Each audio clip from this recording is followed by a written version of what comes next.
Welcome back to Mega Man X4.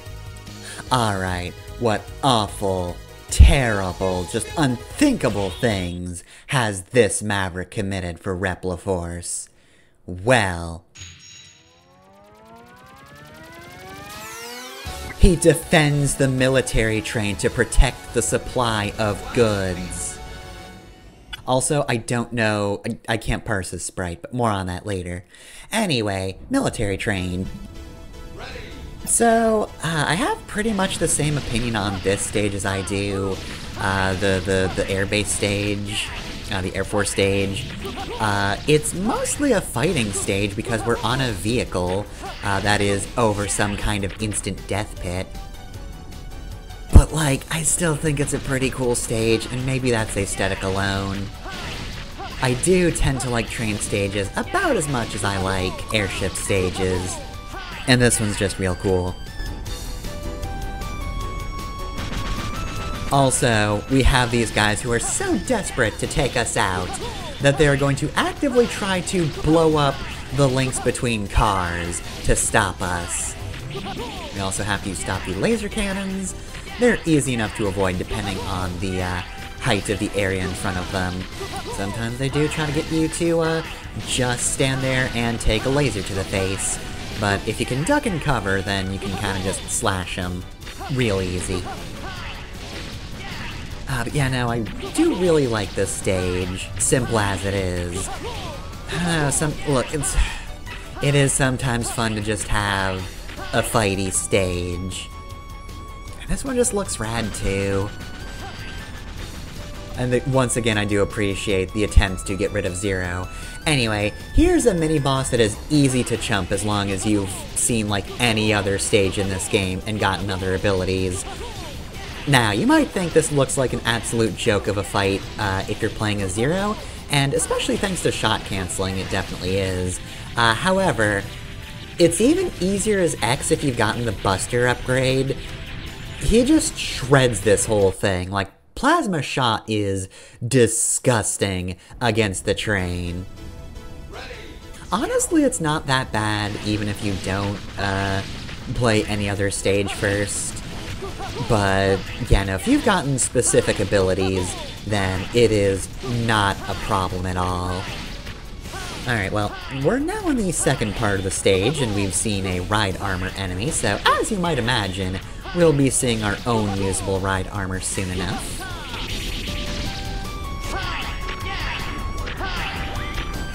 Not quite as soon enough as I thought, though. There we go, there it is. But yeah, no, like, it's kind of the same thing the airship stage does, too. That one also mixed things up with a ride armor, but it's kind of nice to play as the ride armors. Also, you do get to blow up a train with this ride armor, so that's cool. Look, I know they do very similar things, but look, we need the break in between, or like for the second half anyway.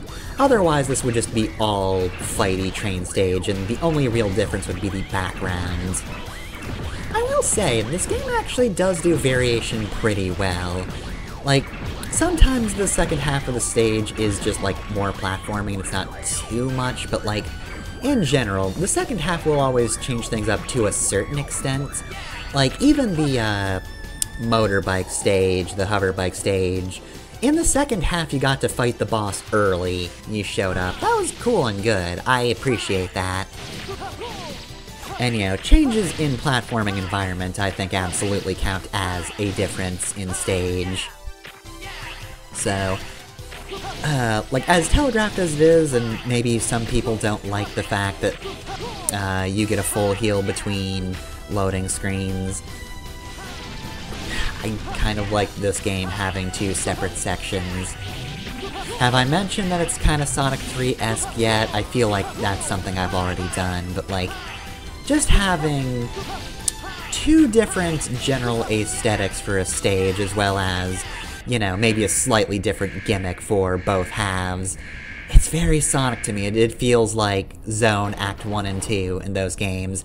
Anyway, okay, so, Slash Beast right there. I know what his face looks like. I can tell what he's supposed to be. His standard standing pose. I cannot tell what they're going for. It looks like his head is just open. Like he's just got like a little... Somebody opened his head and you're supposed to insert like a core or something. He looks normal from the side. Anyway, Slash Beast is one of those active bosses, which is probably not too surprising. Might remind you of Slash Man from Mega Man 7, a little bit. Though, a much bigger room and a much less annoying gimmick. Really, his thing is more that he's just very in-your-face all the time. He is moving in some capacity, though. Sometimes he just stops and roars, which is a kind of movement, but one that's more advantageous to you.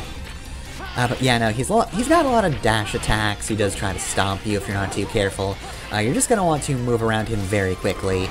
Try not to stay on the walls when he rams them, or you might fall on top of them, or maybe he'll just leave after bumping into the wall. He does that sometimes. But yeah, no, definitely a tricky boss, and not one I would suggest as your first boss, but also not terrible either. It's perfectly tankable if you want to save this for, like, having hearts and energy tanks. They're different. They're not E-tanks. Puga. Which one is this one again? SM button while dash. Oh, God, I never use this one. I don't know, there's just something about the, that button for Zero, the activate powers button, that feels like a standstill for me, so I don't even remember if I actually am going to show it off. I might just forget to use it completely. I'm sure it's, like, perfectly helpful, but yeah, like I said, for some reason, I just cannot fathom moving at the same time as using one of those, so it just does not hit me to actively use that one. Anyway, though, it looks like prices weren't the only things being slashed. However, I was not slashed. It was the boss instead. Call an ambulance, but not for me. Anyway, though, yeah, that's it. That was my best attempt at a pun, I'm sorry. Anyway, next time, one Maverick left, and it is the one we've already met. The old traitor himself.